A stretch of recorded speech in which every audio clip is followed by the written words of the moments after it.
quiero ver un guardia nacional más cometiendo una atrocidad en la calle. El que se aparte de la línea de Estado, de la preeminencia de los derechos humanos, del respeto a los derechos humanos, y que se comporte no como un profesional, entonces tiene que asumir su responsabilidad.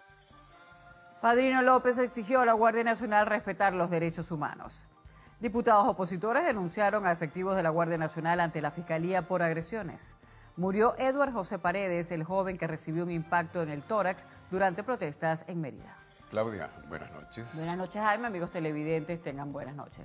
Amigos televidentes, bienvenidos. Nos acompaña Madeleine González, nuestra intérprete de señas, con las informaciones más destacadas del día. Como atrocidades calificó el ministro para la Defensa, Vladimir Padrino López, aquellas acciones de los efectivos de la Guardia Nacional que violan los derechos humanos de los ciudadanos. No quiero ver un guardia nacional más cometiendo una atrocidad en la calle. El que se aparte de la línea de Estado, de la preeminencia de los derechos humanos, del respeto a los derechos humanos, y que se comporte no como un profesional, entonces tiene que asumir su responsabilidad. El ministro pidió a los comandantes de la Guardia Nacional aumentar la supervisión y el control dentro de las filas, con el fin de evitar que los uniformados desobedezcan la doctrina que rige a este cuerpo de la Fuerza Armada. Todos los comandantes de zona de la Guardia Nacional Bolivariana, mayor supervisión, mayor control, para evitar eso que llamamos nosotros esos electrones libres a veces que salen por allí y que no obedecen a la doctrina de empleo de la Guardia Nacional. Horas más tarde, el ministro para la Defensa informó que sostuvo una reunión con capellanes para pedir mediación ante la coyuntura política en la que los agentes de las Fuerzas Armadas han tenido una participación cuestionable. Por su parte, el presidente de la Asamblea Nacional, Julio Borges, consideró tardío el llamado de atención que se le hizo a los efectivos de la Guardia Nacional que han actuado alejados de las garantías ciudadanas. Policía Nacional, que son una vergüenza para el pueblo venezolano. Emplazamos al ministro Padrino López a que mañana la marcha del CNE se desarrolle sin represión. El jefe del Parlamento pidió respetar los derechos de los manifestantes y convocó a los venezolanos para este miércoles a una marcha que partirá desde 14 puntos de la capital e intentará llegar a la sede del CNE. La embajadora de Estados Unidos en la ONU, Nikki Haley, criticó en el Consejo de Derechos Humanos que se ignoren las constantes violaciones a los derechos humanos que ocurren en Venezuela. Ante su intervención, el embajador de Venezuela en esa instancia calificó como insólito que Estados Unidos se refiera al tema de Venezuela sin antes evaluar sus propias condiciones.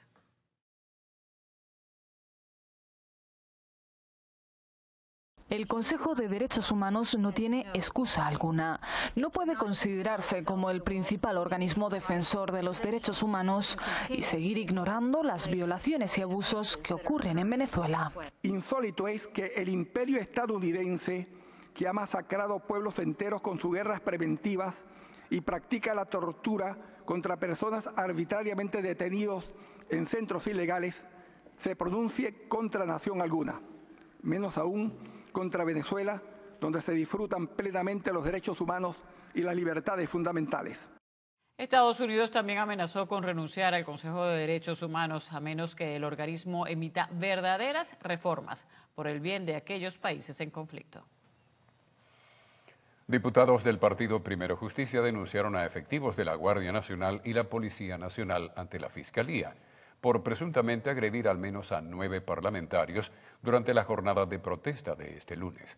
También se presentaron señalamientos por violaciones a los derechos fundamentales de los manifestantes. La denuncia fue presentada ante la Fiscalía Superior del Área Metropolitana de Caracas por las presuntas responsabilidades en el recrudecimiento de la represión, además de violaciones a los derechos humanos. Miguel Pizarro, Carlos Paparoni, José Brito, Juan Requesens y el propio Juan Miguel Mateus fueron algunos de los diputados agredidos en la jornada del lunes. Contra funcionarios concretos de la Guardia Nacional Bolivariana y de la Policía Nacional Bolivariana que han sido identificados con nombres y apellidos, algunos y otros de los cuales tenemos tenemos unas fotografías para que el Ministerio Público también adelante las investigaciones. El catálogo de delitos es grueso, es grande. En primer lugar, tenemos el delito de tratos crueles e inhumanos. También hemos denunciado el delito de alteración de municiones por utilizar metras, tuercas y otros componentes metálicos. También hemos denunciado el delito de violación de los tratados internacionales. Mateus considera que los robos masivos a manos de funcionarios buscan borrar evidencias. Recordó a los policías y a los guardias nacionales que estas violaciones serán tramitadas ante tribunales civiles y no contempla beneficios. El artículo 29 y el artículo 261 del texto fundamental establecen que los delitos de violación de los derechos humanos son juzgados por tribunales ordinarios. Ningún guardia nacional, ningún policía nacional bolivariano que viole los derechos humanos reprimiendo las manifestaciones pacíficas puede alegar que estaba cumpliendo órdenes superiores. Sencillamente cometen delitos graves contra los derechos humanos. Los diputados de la tolda Urinegra estudian la posibilidad de interponer una denuncia contra la violación de la libertad de información por los ataques y robos a los trabajadores de la prensa durante la cobertura de las manifestaciones. Mardoley Prin, Televen. En la madrugada de este martes falleció en el estado Mérida el joven trabajador de un centro de diagnóstico integral que fue herido la noche de este lunes cuando recibió un disparo en el tórax durante una protesta en las cercanías del centro de salud.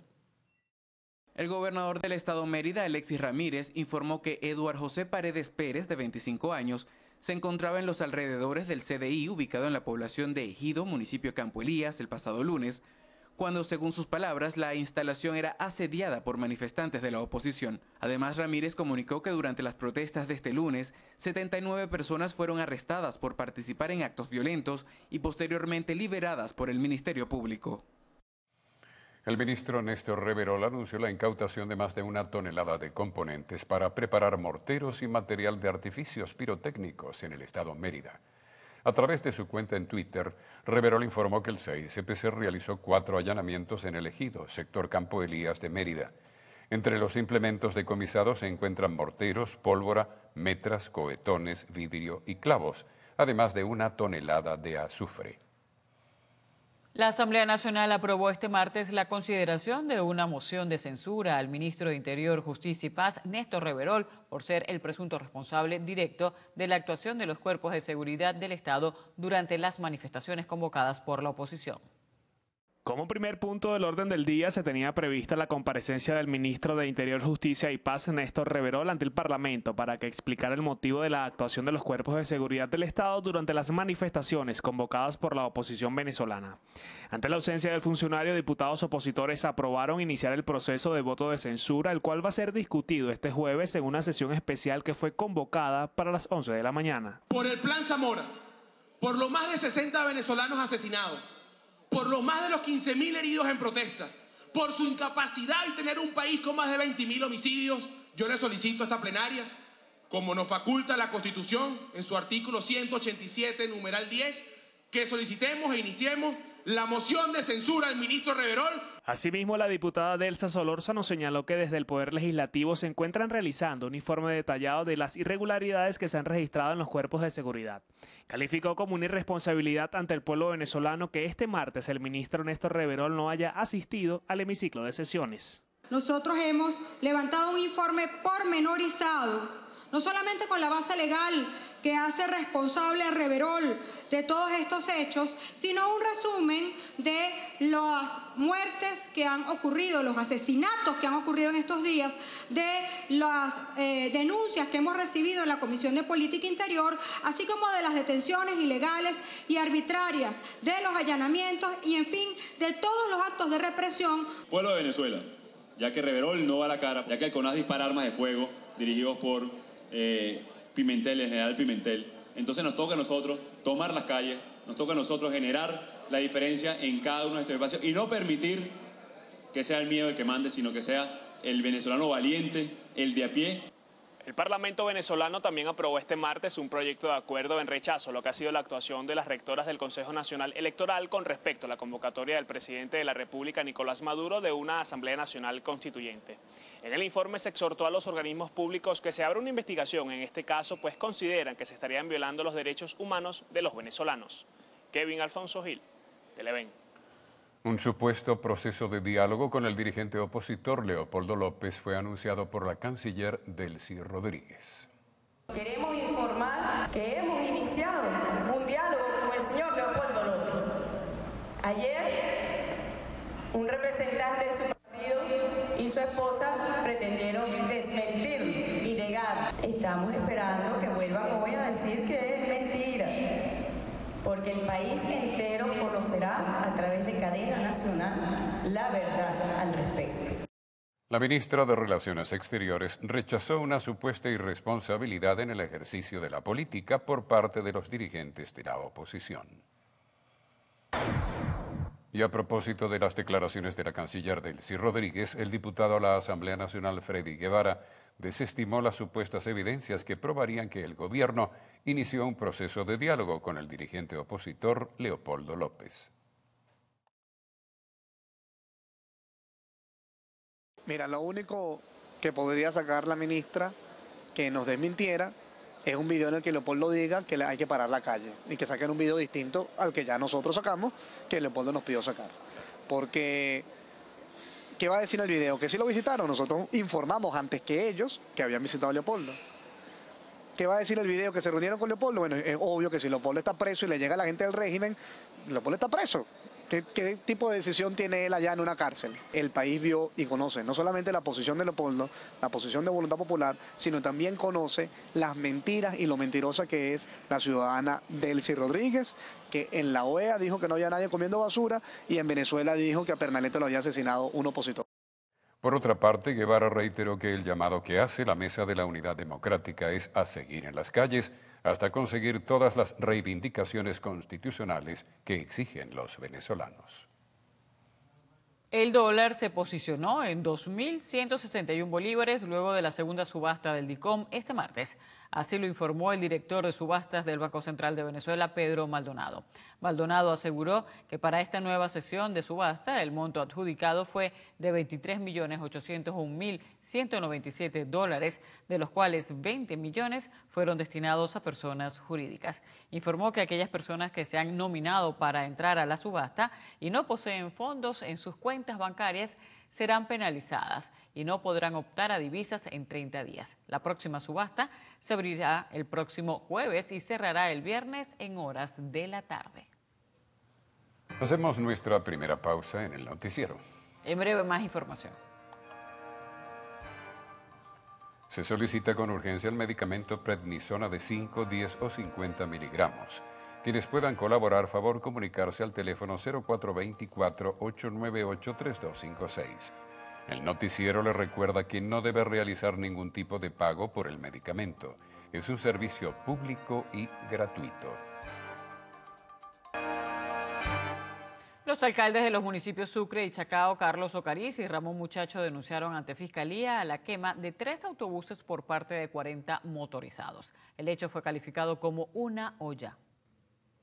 Los burgomaestres esperan que se investigue la ruta a la que pertenecían las unidades de transporte público. Consideran que el incendio fue premeditado y con fines políticos. Por ello consignaron ante Fiscalía fotos, videos y testimonios como parte de la denuncia. No hay motivos para que autobuses del Metrobús estén en el municipio Chacao. El propio Metro de Caracas cerró la ruta preventivamente por lo que ha pasado. Hay tantas preguntas en el aire. ¿Por qué secuestrarlos aquí y llevarlos a Altamira? ¿Por qué ocurre esto después que los municipios estaban tranquilos, cuando ya no había protestas? ¿Por qué ocurre esto pocos días después de una sentencia del Tribunal Supremo de Justicia contra los alcaldes, mediante la que se nos pretende criminalizar por cualquier cosa que pase en nuestro municipio? No hay detenido por estas causas, pues aseguran que fue un hecho rápido. Además, Muchacho recordó que Poli Chacao se encuentra intervenida, mientras que el alcalde Carlos Ocariz afirmó que hubo una persecución, pero los implicados lograron darse a la fuga. Pidió tener cuidado con grupos infiltrados o que buscan generar violencia. Ahora, nosotros no somos gafos, ni vamos a aceptar ollas podridas por parte de desadaptados que quieren generar una falsa violencia en el municipio. Ayer fue un día de mucha violencia, de mucha represión, y es muy extraño que al final del día, ya en la noche, esto sucediera con motorizados armados, encapuchados, que nada tienen que ver con ninguna protesta que se estaba realizando, porque aquí no había ninguna protesta, y que actuaron de esa manera violenta. Claramente, para nosotros esto es una olla. Los alcaldes Carlos Ocariz y Ramón Muchacho informaron además que a partir de ahora se desplegará un dispositivo de seguridad especial para evitar que este tipo de incidentes se repita. Mardoley Prim, Televen. En Aragua, manifestantes quemaron un camión de la Guardia Nacional en los alrededores de la Universidad Central de Venezuela, núcleo Maracay. Este martes en la avenida Casanova Godoy a las 11 de la mañana aproximadamente, mientras se desarrollaba una protesta por la situación país. Testigos del acontecimiento narran que la unidad fue incendiada luego de haber sido empujada hasta la entrada de la institución por jóvenes encapuchados. La situación generó el enfrentamiento entre los presentes y efectivos de la policía de Aragua, quienes accionaron con perdigones y bombas lacrimógenas para dispersar la manifestación. Con este ya son 2 los vehículos del Ejército Nacional quemados por manifestantes en la entidad. Desde el estado de Aragua, Fridelix Terán, Televen. 3 manifestantes heridos de perdigón y 2 policías con objetos contundentes fue el resultado de un enfrentamiento, luego de que la policía de Lechería reprimiera una protesta en la avenida principal de esta ciudad en el norte de Anzoátegui. Los hechos ocurrieron en los alrededores del centro comercial Aventura Plaza, donde desde hace más de 20 días los jóvenes de la zona levantan barricadas y cierran la vía. Según el comunicado oficial del alcalde Gustavo Marcano, un grupo de encapuchados lanzó objetos contundentes contra los funcionarios destacados en la zona, quienes respondieron con perdigones contra los manifestantes. La situación se extendió hasta pasadas las 8 de la noche y los jóvenes levantaron barricadas en varias zonas de la ciudad. Desde el estado Anzoátegui, Jesús Albino, Televen. Al menos 20 estudiantes de la Universidad Metropolitana resultaron heridos por impactos de proyectiles disparados por la Guardia Nacional contra una manifestación que se dio en el distribuidor metropolitano, en rechazo a la Asamblea Nacional Constituyente. Los manifestantes estuvieron aproximadamente durante 2 horas trancando el paso vehicular en la autopista Gran Mariscal de Ayacucho en sentido hacia Caracas, cuando luego de la represión tuvieron que retroceder hacia el campus universitario. El día de ayer no nos dejaron plantarnos y mínimo unas 15 veces nos reprimieron de manera cobarde. Ante no dejarnos hacer un plantón ayer, dijimos, bueno, ¿por qué no hacemos el plantón nosotros en la universidad? Para informar por qué la constituyente es un fraude, por qué la constituyente no debe ocurrir. Y la guardia, las palabras se le quedaron cortas porque ni siquiera están hablando con palabras, están viniendo a reprimir. Hoy llegaron y sin mediación alguna empezaron a disparar. Tenemos más de 20 heridos por ahora, no hemos terminado de contabilizar. Hay unos que todavía están siendo atendidos, uno toca ser trasladado a una clínica privada. ¿Heridos de qué? Perdigones y bombas. El rector de la universidad, Benjamín Charifker, defendió la causa de los estudiantes y condenó la actuación de los cuerpos de seguridad del Estado. Horas más tarde, el presidente del Centro de Estudiantes de la UNIMED dio a conocer en su cuenta en Twitter que un estudiante fue herido en el ojo tras recibir un impacto de perdigón en el rostro. En los jardines del Valle, vecinos y comerciantes denunciaron que la represión fue desmedida. Afirmaron no temerle a las amenazas por parte de algunos representantes de consejos comunales, quienes les dicen que si siguen protestando no les darán las bolsas CLAP. He escuchado en edificios que a esos edificios le van a quitar las bolsas del CLAP porque salen a protestar, pero eso es un deber. Eso es un derecho y nosotros no tenemos derecho ni deberes de estar recibiendo bolsas, sino ir para cualquier establecimiento y comprar lo que nosotros queramos. ¿Cómo quiere que las personas que éramos chavistas estemos con el gobierno si el gobierno nos ha dado la espalda? Igualmente indicaron que la Policía Nacional Bolivariana abusó de la fuerza sin ningún motivo, tanto en la calle como en los edificios de los Jardines del Valle. La represión ha sido demasiado brutal, pero fue la policía, que entraron fueron 2. Una femenina fue la que le lanzó las piedras a los vidrios y los otros fueron masculinos, pero fueron 2 nada más. Y los que le cayeron a patadas no sé cuántos eran, nosotros nos estábamos defendiendo. Entre tanto, en el Paraíso, los cuerpos de seguridad le arrancaron las puertas y rejas a 2 conjuntos residenciales de esa zona. En la avenida Paz, cerca del centro comercial Multiplaza, se encontraron bombas lacrimógenas y cartuchos de perdigones usados por la Guardia Nacional para reprimir la protesta. Y tú ves un grupo de guardias nacionales de 2 tanquetas, un camión de la Guardia Nacional y más de 30, 40, 50 efectivos. Ahí tú ves la medida de fuerza que está aplicando la Guardia Nacional. ¿Lanzaron bombas lacrimógenas contra la residencia? Así es. Desde acá afuera, en horas de la tarde se robaron la puerta. Luego de que ellos Anteriormente, como te mencioné hace un rato, hace 3 semanas, nuevamente la destrozaron. Bueno, ayer vinieron y no la destrozaron, simplemente la levantaron y se la robaron. Ayer fue desastroso todo esto. Los guardias agarraban a los muchachos, los agarraban y lo empezaban, lo cañonaban, los tiraban para abajo. Eso fue un desastre. Ellos hicieron a ellos lo que les dio la gana. En Montalbán todas las calles están trancadas con barricadas que fueron colocadas por los mismos habitantes para evitar el uso excesivo de la fuerza por parte de los cuerpos de seguridad del Estado. Sin embargo, fueron reprimidos. La represión con el cuerpo de la Guardia Nacional ya eso es desesperante. Creo que el gobierno tiene que ceder a sus cuestiones y no tampoco estar reprimiendo al pueblo como que si cree que ellos son los dueños y han querido también allanar aquí los edificios y no lo podemos permitir. Aquí habían alrededor ayer de más de 200 funcionarios de la Guardia Nacional, más la Policía Nacional Bolivariana, tirando bombas lacrimógenas. Perdigones y metra también. Y tratando de romper las rejas de los edificios para ver si se metían a los edificios. A pesar de la fuerte represión por parte de los cuerpos de seguridad en estas zonas de Caracas, sus manifestantes aseguraron que continuarán las protestas hasta que sea restablecido el orden constitucional en el país. Teresa Medina Ambrosino, Televen. Representantes de 8 universidades de Anzoátegui marcharon en exigencia de justicia para las personas asesinadas durante manifestaciones en el país. Los estudiantes también rechazaron el proceso constituyente, calificándolo como ilegítimo. Donde miles de estudiantes salen a la calle llevando una urna a sus hombros, una urna que simboliza la muerte de la democracia, una urna que simboliza la muerte de la libertad, una urna que simboliza la muerte de más de 65 compañeros asesinados. La motivación es todos los caídos, los 63 muertos que han caído en estos días de lucha, los 63 almas estudiantes que han perdido su vida gracias a la libertad y por la lucha de la libertad de Venezuela. Los jóvenes piden al Ministerio Público y cuerpos de investigación esclarecer los hechos, donde han perdido la vida venezolanos al momento de generarse situaciones de orden público y dispersión de manifestaciones utilizando hasta armas de fuego, lo cual violaría los tratados internacionales en materia de derechos humanos. Desde el Estado Anzoátegui, Jesús Albino, Televen. El ministro de Educación y dirigente del PSUV, Elías Jagua, rechazó la muerte de Orlando Figuera, quien habría sido linchado y quemado en Altamira. Y a propósito de este hecho, anunció la puesta en marcha del 12 al 16 de junio de una campaña en las unidades educativas del país para promover la tolerancia y los valores sociales. La muerte del joven Orlando Figuera es una campanada de alerta a toda la sociedad venezolana.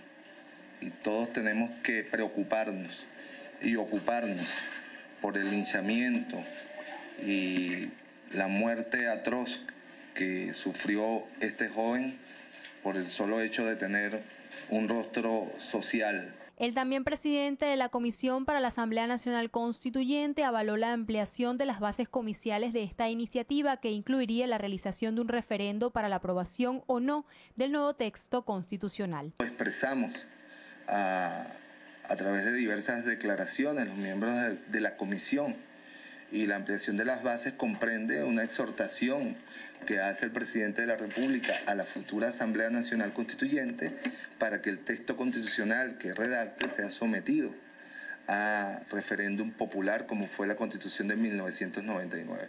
Nosotros creemos profundamente en eso, porque el chavismo fue el que trajo la idea de que un texto constitucional fuese aprobado en referéndum popular. Jagua ratificó que dicho consultivo es necesario, pero luego de que los constituyentistas redacten la nueva Carta Magna y no para que de manera previa el pueblo decida si quiere que haya o no una Asamblea Nacional Constituyente. El ministro Elías Jagua también informó que se desarrollará en los colegios y escuelas del país desde el 19 hasta el 23 de junio una campaña para honrar el tricolor nacional. Cristal Chopite, Televen. El Hospital JM de Los Ríos está en una situación crítica. Así la catalogaron los padres de pacientes que son tratados en ese centro asistencial, que es el primero del país en atención de niños. La falta de medicamentos, insumos y el deterioro de su infraestructura son las principales denuncias. Ella es Jorgelis Velázquez. Le diagnosticaron neuroblastoma cuando tenía apenas 4 años. Esta enfermedad no es otra cosa que cáncer en las glándulas ubicadas sobre los riñones. Desde entonces se ha tratado en el hospital de niños. 14 años después, su madre lamenta las condiciones en las que es atendida en el JM de Los Ríos. Bueno, cuando llegamos aquí al servicio la recibió urología, no faltaba nada. Nos impresionó la atención médica, el servicio de enfermería, había médicos hasta 6 adjuntos en el servicio, las 24 horas atendían al paciente. ¿Cómo es ahorita? Ahorita solamente trabajando hasta mediodía y lo demás son por guardias por... Y en cuanto a los tratamientos, a los equipos. Los tratamientos es una falla total. No hay nada, la mayoría de los medicamentos están vencidos. Por ejemplo, a ella se le está colocando ahorita una morfina que la necesita para calmar sus dolores y tiene 2 años de vencida. Historias similares se repiten por los pasillos del hospital. Según algunos doctores, la mayoría de los pacientes que ingresan provienen del interior del país y son de bajos recursos, lo que les dificulta obtener los medicamentos que escasean desde hace varios meses en el hospital de niños. ¿Qué tiene tu chamo? Una hipoparatiroidismo. Ya le mandaron unos remedios que se consiguen en Colombia, se llama Rocatrol. Me la consiguen pero en 110.000 bolívares, cosas que no tenemos ahorita el Istmo para comprar. ¿Y aquí en el hospital no te lo suministran? No. ¿Por qué? Porque no los recursos, no están los recursos. ¿Qué te dicen ellos? Que traté de conseguir los medicamentos que son los únicos que lo pueden establecer a ella y que si pueden se le escapa de sus manos. Los padres también denunciaron que gastan más de 80.000 bolívares semanales en exámenes porque en el hospital no hay recursos. Yo nada más ayer gasté en uno 16.000 bolívares que era un electrolito nada más, que hace 2 semanas valía 2.000 bolívares.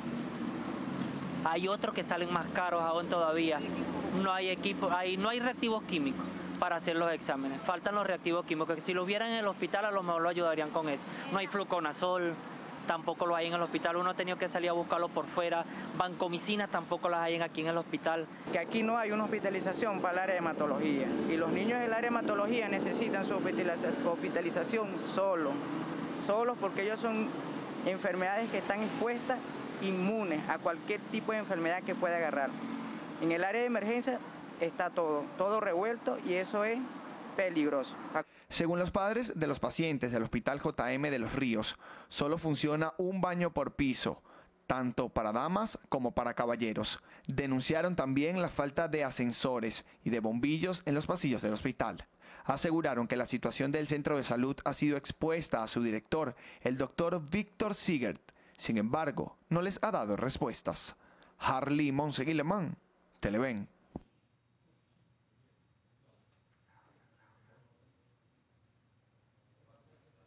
En Nueva Esparta, 4 de cada 10 niños que ingresan al Hospital Central Luis Ortega de Porlamar presentan problemas de desnutrición. 40% de los infantes es afectado por la situación económica y el desabastecimiento de alimentos e insumos. Jenny Boadas, integrante de la Asamblea Permanente de este centro de salud, detalló que se trata en su mayoría de niños menores de 1 año de edad con déficit en peso y talla. Las madres expresan que no tienen con qué alimentarlos. Niños que están llegando desnutridos y que no pueden ser, no hay posibilidades de poder atender porque no tienen los recursos aquí desde el punto de vista nutricional para poder recuperarlo. Los profesionales de la salud en la isla de Margarita protagonizaron una protesta, reiterando que la falta de insumos y medicamentos alcanzó niveles críticos. Exigen un pronunciamiento por parte del Ministerio de Salud. Pacientes crónicos, pacientes diabéticos, pacientes oncológicos, pacientes de neurología que no tienen los medicamentos que son necesarios para su vida. Y cuando los consiguen, los costos son tan elevados que igual los pacientes no pueden adquirirlos. Igualmente tenemos problemas para la realización de los estudios de estos pacientes para poder hacer un diagnóstico certero. Los galenos manifestaron que esta es la tercera protesta pública en menos de 2 meses sin percibir resultados. Lamentan la falta de atención por parte de las autoridades regionales. Desde la isla de Margarita, Lisbeth Miquilena, Televen. Momento de otra pausa en la emisión estelar de El Noticiero. Al regreso, más información. Se solicitan con urgencia los siguientes medicamentos: fluorouracilo en ampollas de 500 miligramos o de 1 gramo, leucoborina en ampollas de 100 miligramos y oxaliplatino en ampollas de 100 miligramos. Quienes puedan colaborar, favor comunicarse a los teléfonos 0212-979-8348 o 0414.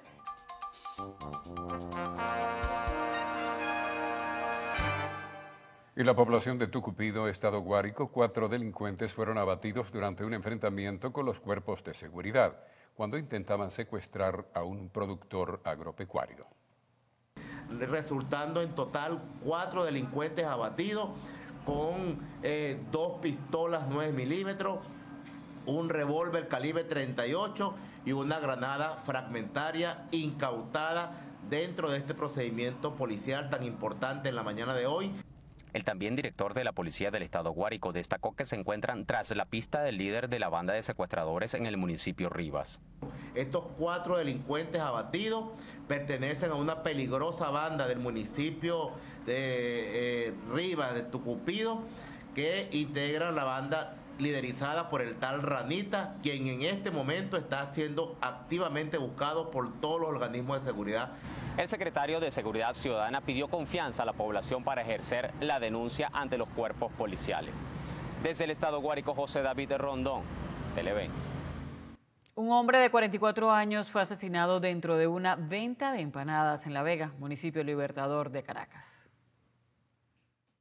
Aquí, en este negocio ubicado en la calle Bermúdez de La Vega, finalizaron los hechos. Marcos Sánchez trabajaba como obrero a destajo, salió a comprar el desayuno para su hijo antes de llevarlo al colegio. Al parecer, sujetos en moto lo habrían perseguido. A las afueras del negocio quedaron los casquillos de bala y rastros de lo sucedido.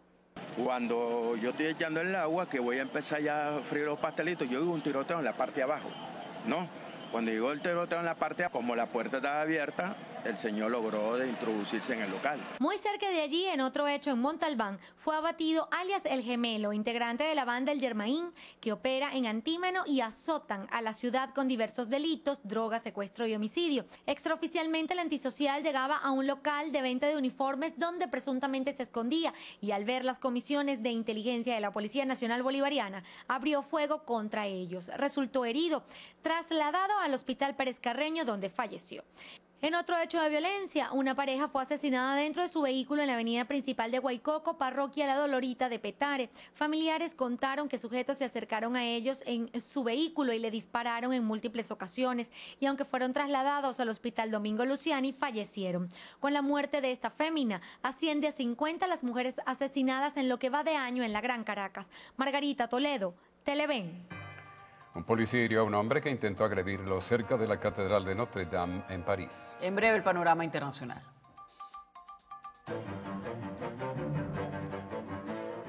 Este martes, un oficial de policía disparó e hirió a un hombre que lo atacó con un martillo cerca de la Catedral de Notre Dame en París.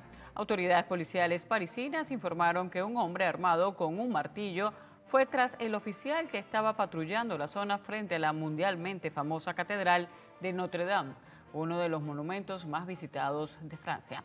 Ante tal acción, el agente de policía tuvo que disparar contra el agresor, quien fue llevado posteriormente a un hospital. 2 menores de edad heridos, además de una vivienda y 3 escuelas afectadas, dejó el sismo de magnitud 6,3 en la escala de Richter, ocurrido este lunes en Perú, cerca de su frontera con Ecuador, según informó el Instituto Nacional de Defensa Civil. De las escuelas afectadas, 2 están en la región de Tumbes y otra en la vecina región de Piura, también limítrofe con el territorio ecuatoriano. El temblor se sintió este lunes a las 6:34 hora local. El epicentro estuvo a 43 kilómetros al este del distrito costero de Máncora, en la provincia de Talara, situada en Piura.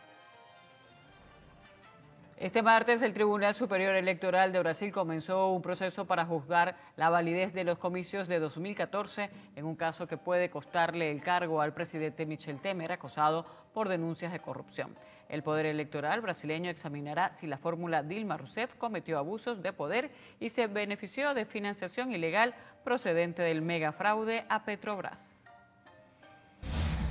El número de personas desplazadas de sus hogares en Uruguay a causa de las inundaciones aumentó de 3.419 a 3.475. Así lo informó hoy el Sistema Nacional de Emergencia.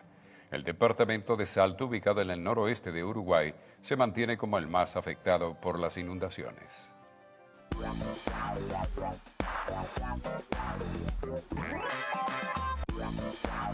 Venezuela, bienvenidos a Lo Actual, tu contacto directo con el mundo del arte y del espectáculo. Recuerden que para estar en comunicación rápida con nosotros basta un tweet a nuestras cuentas, @loactual, Instagram, @loactual_tv y por supuesto mi cuenta @DeborahMenicucci. Comenzamos las noticias del entretenimiento con la película venezolana Luisa, la cual representará a nuestro país en el Festival Internacional de Cine de Shanghái.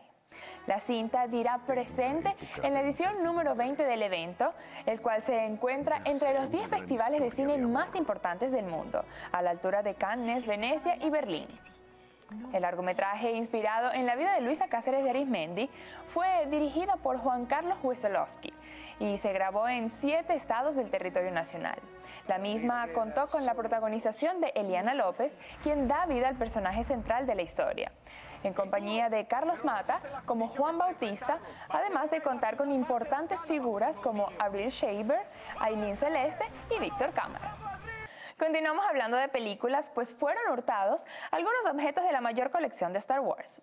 Steve Sansweet, dueño del rancho Obi-Wan, un museo sin fines de lucro ubicado en la ciudad estadounidense de San Francisco y que alberga gran cantidad de piezas de la saga, dio a conocer a través de un comunicado que entre el año 2015 y 2016 han desaparecido más de 100 elementos valiosos, raros e importantes vinculados a la historia, además de revelar que el autor de los hechos fue Carl Cunningham, un amigo suyo y también coleccionista, constructor del R2-D2 en Georgia, un androide que forma parte de los personajes de ficción de Star Wars. Agregó que tanto él como el equipo del museo se sienten devastados que fuese él el ladrón.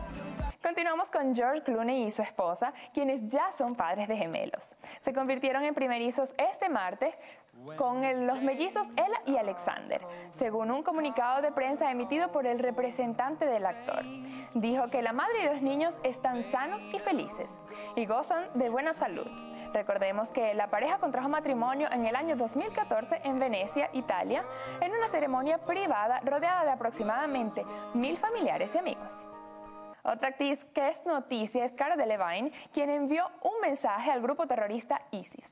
La modelo utilizó sus redes sociales para dirigirse a los autores del atentado ocurrido el pasado 22 de mayo en la ciudad de Manchester, donde murieron 22 personas y dejó un gran número de heridos. En el mismo, la artista escribió: a continuación se ve una imagen de un lechero inglés yendo a su trabajo como de costumbre y caminando por encima de las ruinas del bombardeo nazi.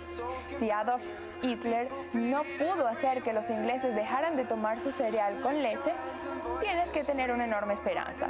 Postdata, nosotros también pelearemos. Anteriormente la británica ya se había pronunciado por lo ocurrido durante el concierto de Ariana Grande, enviando el mensaje: mi corazón está con ustedes. En otras informaciones les contamos que fueron revelados los nuevos detalles de la segunda temporada de 30 Reasons Why. Brian Yorkie, productor ejecutivo de la historia, ofreció declaraciones en un reciente evento de Netflix en las que aseguró que la historia de Hannah Baker no ha terminado, a pesar de haber sido revelada la última razón por la que decidió quitarse la vida en la primera entrega. Yorkie agregó que el público conoció los hechos según la perspectiva de la protagonista, pero que aún está el testimonio de 12 niños que no han contado su manera de ver lo sucedido. Finalizamos las informaciones con el grupo The Beatles, quien regresa al ranking Billboard 200 con la reedición del aniversario número 50 de su álbum SGT Pepper's Lonely Club Band. La versión original, publicada en el año 1967, vendió más de 75,000 unidades en la semana para quedar en el tercer lugar, colocándose cerca de la cima de la lista de popularidad. El grupo británico no alcanzaba este sitio desde hace unos 16 años, luego que su álbum número 1 pasara varias semanas en las primeras posiciones. Sin embargo, la banda no logró superar al rapero Bryson Tiller, cuyo disco True to Self vendió más de 106,000 unidades en su primera semana, ocupando el primer lugar. Y así, amigos actuales, finalizamos las informaciones del mundo del arte y el espectáculo. El pase es con los anclas del noticiero. Muy bien, amigos, a esta hora nos vamos. Tengan todos buenas noches. Buenas noches.